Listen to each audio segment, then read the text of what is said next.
This is PreCalc 11, Chapter 4.3. This time we're looking at transforming the graph of y is equal to x squared. Now, it's best to discover the patterns on your own, and your challenge is to do this section without the videos or the notes first. Of course, if you can't, please come back to this. This is the homework.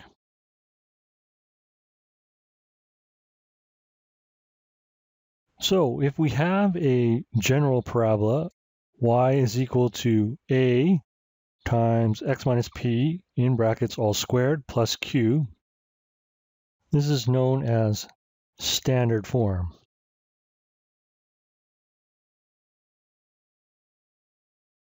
The coefficient a controls the vertical scaling. And if we have the absolute value of a is less than 1, this is a vertical compression. If we have the absolute value of a is greater than 1, then this is known as a vertical stretch. If a is less than 0, this is known as a vertical flip on the x-axis. And conveniently from this form, we have p comma q is the vertex. P is also known as the horizontal translation. If p is greater than 0, this is a shift to the right. If p is less than 0, this is a shift to the left. And for q, it's also known as the vertical translation. And again, if we have q is greater than 0, this is a shift up. If q is less than 0, this is a shift down. And you might come across the word congruent, and the definition is it means it has the same shape, but is translated to a new position. And although we're not doing it, it also means congruent if it's rotated to a new position. And here's how we use our calculator to find translations. So if we're plotting y is equal to x squared and y is equal to x minus 3 all squared, we're going to plot two at the same time.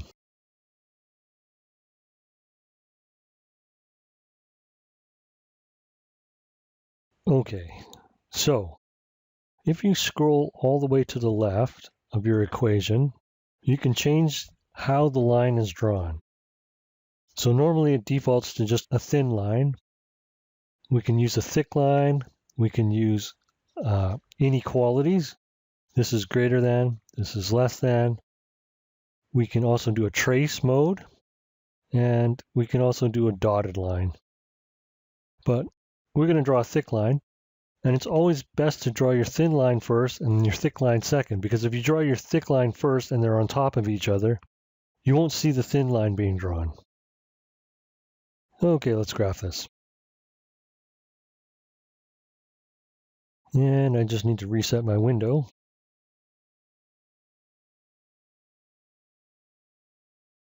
Okay, we can see that this is the same.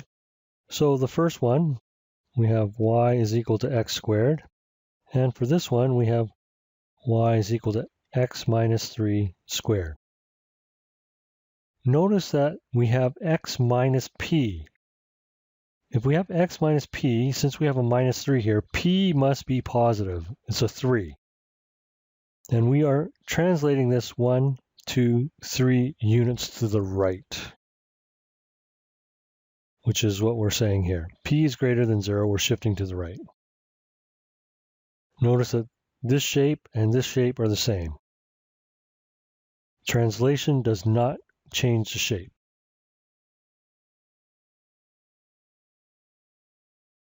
Okay, on the Casio,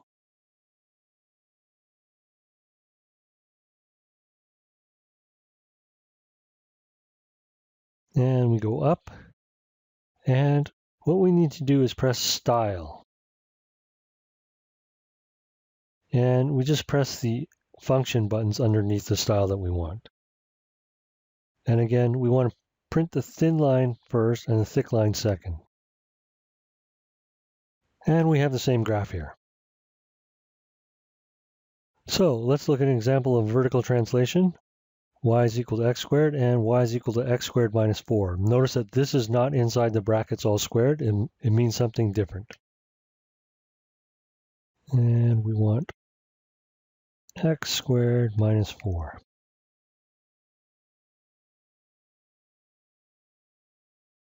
Okay, and we can see the graphs here. This is x squared minus 4, and this is x squared. And you can see it has the same shape. And on the Casio,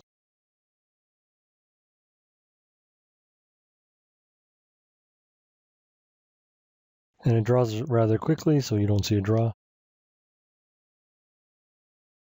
So here we have Q. Remember, it's x minus p in brackets all squared plus q. Since this is a plus q, q must mean minus 4, and this means down. So this is shifting down, this is shifting down. And finally, we have vertical scaling. So we have 1/4 x squared, but this can actually be plotted as x squared divided by 4.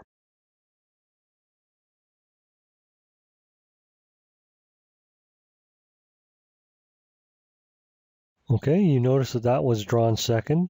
So if they're not on top of each other, it's okay to just have it draw without the thick lines.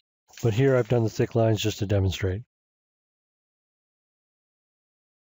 So each point from the original graph, say here, is divided by 4. So it's down here. So A equals 1/4. And Y values are compressed.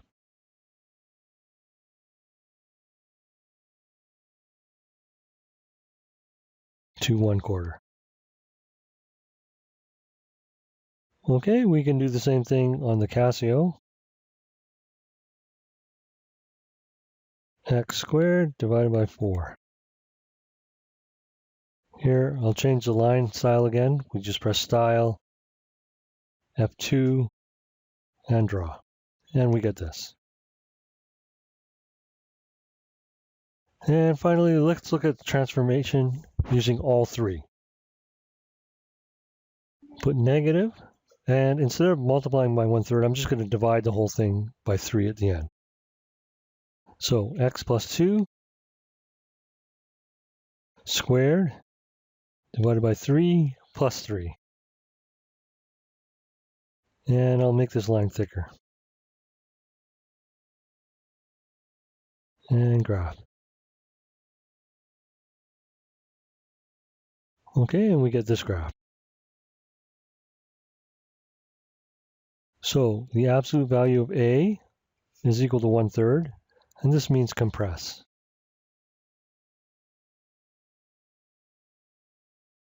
A is less than 0.